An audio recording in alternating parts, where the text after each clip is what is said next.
Welcome to the Daily Word, verse by verse. Grab your Bibles and follow along as we continue in our study through the letter of 1 John. Keep in mind I'm using the Holman Christian Standard Bible, so if you're using a different translation, the read is different, but the message is the same. All right, we're going to pick it up in chapter 5 and in verse 4. And just keep in mind as a point of the flow, John made a statement. He said, how can you love God, whom you have not seen, but hate your brother whom you do see? And then he makes a statement that if you love God, you certainly have to love what is born from him. And then he said, this is love. This is how you show love for God. You don't have to try to explain it. This is how you show love for God. You keep his commands. And then he said, his commands are not a burden.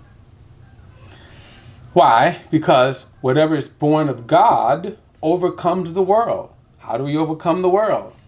Our faith. Who is the one who overcomes the world? The one who believes that Jesus is the Son of God. Now, every other religion, and I want to reiterate that, will have you following man's commandments, man's opinions, man's views, man's traditions, so forth and so on. And those views and those traditions do not focus on Christ and his sacrifice, but on what man's effort, what I have to do in order to make it into heaven or to fulfill some man's vision or whatever.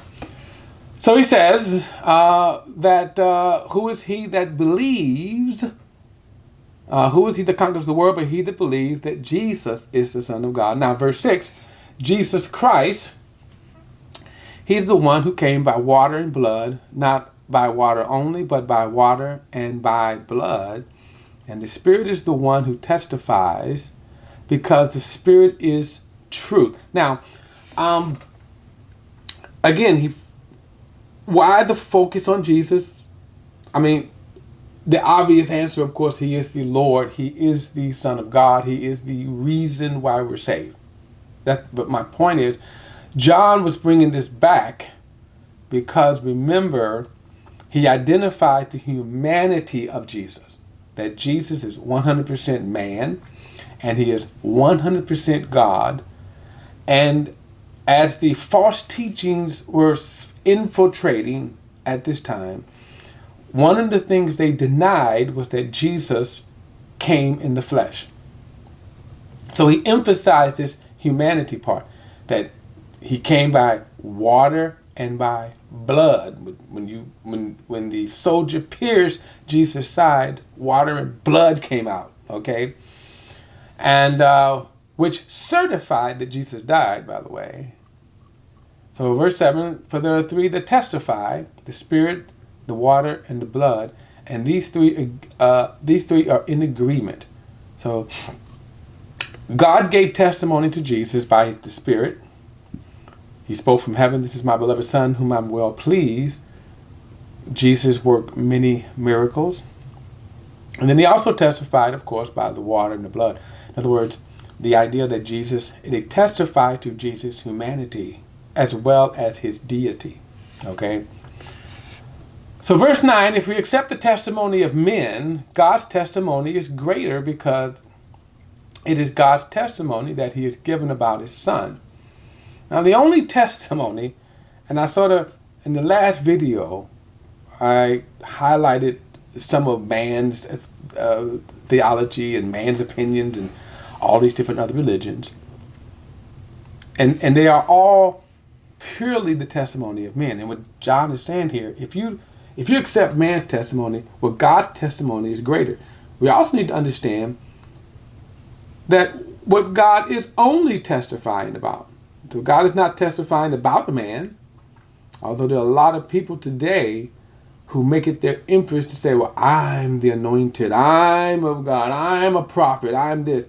Well, God's testimony is about his Son. And the true messengers of God testify about his Son, not about themselves, not about their greatness and all of the other kind of stuff. But notice he said, but if we accept the testimony of men, well, God's testimony is greater. And we do accept the testimony of men. And again, that's a whole study because it is a mindset that is hard for people to break, to get out. Now, I'm going to come back to this point a few. There's another point I want to make when we get down to verse 13. Now, verse 10 says, the one who believes in the Son, verse 10 again, the one who believes in the Son of God has this testimony within him. The one who does not believe, God has made him a liar because he has not believed the testimony God has given about his Son. So the only testimony God has given is about Jesus Christ, not about you. Sorry. This is in our culture, we are all about boosting the self-esteem of bratty kids and even egotistic people. But God is not doing that. The only testimony that God is giving is about his Son. And if you deny that testimony, you are making God a liar, you're saying. Not that God is a liar, but from your perspective, you're saying God is lying. Verse 11, and this is the testimony, God has given us eternal life, and this life is in his Son. The one who has the Son has life, and the one who doesn't have the Son of God does not have life.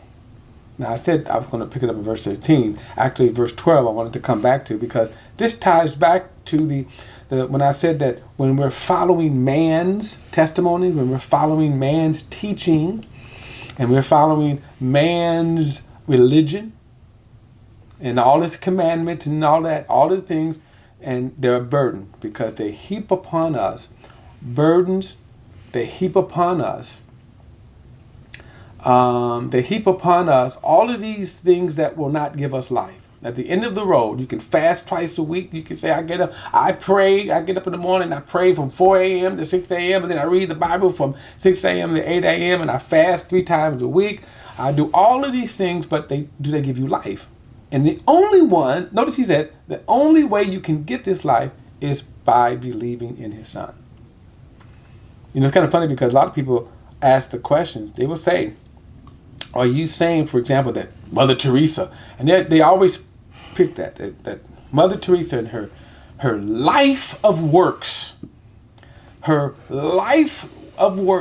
you saying that Mother Teresa will not make it to heaven? Yes, that's exactly what I'm saying.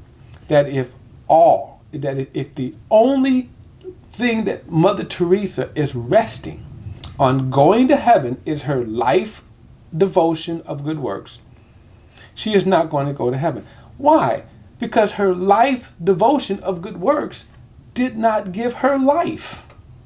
See, that we have to understand the very simplicity of this. You can do all of the good works. They don't give life. So doing the good works are the after effect. They are the products, but they do not give us life.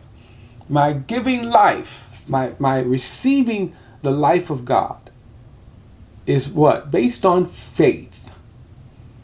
See? So the difference again, it's a burden because you're constantly working without the assurance. And you can't have the assurance because God never gave you the assurance that your good deeds, your good works, what you think is your piety, what you think is you're being a good person. And by the way, when people say that I'm a good person, what they're saying is I don't do a lot of sin. I don't do the major ones. I haven't murdered. I haven't erected a altar to Baal, right? So I'm a good person. But your estimation of that is lacking one thing. You don't have life.